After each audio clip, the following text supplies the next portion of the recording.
آپ تشریف لے جا رہے تھے ہجرت کر کے، تو راستے میں ایک رابغ ایک جگہ آتی ہے، وہاں بھوک لگی، پیاس لگی، وہ کھانے کا سامان تھا نہیں، تو ایک بڑھیا عورت کا خیمہ دیکھا، وہاں پہنچے تو کہا ماں جی کچھ کھانے کو ملے گا؟ انہوں نے کہا بیٹا قحط کا زمانہ ہے، کچھ نہیں ہے۔ تو ایک مریل بکری کھڑی تھی، وہاں بالکل چمڑت ہڈی۔ ہم نے کہا میں اس سے دودھ نکال لوں؟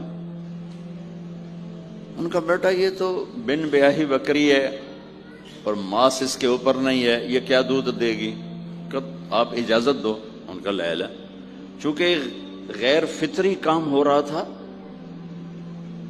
تو لہذا اس نے آپ کو غور سے دیکھا کہ یہ کون ہے جڑا ایو جی بکری جو دودھ کڈو ہے، لہذا آپ کیسے دیکھنے لگی۔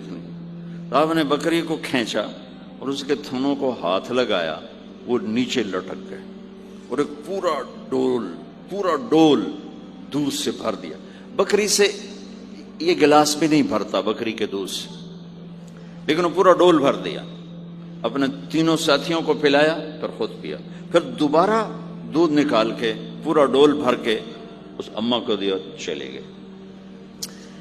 بکری کی عمر 7 سال ہوتی ہے، 7 سال تک زندہ رہتی ہے، ذبح نہ کریں مر جاتی۔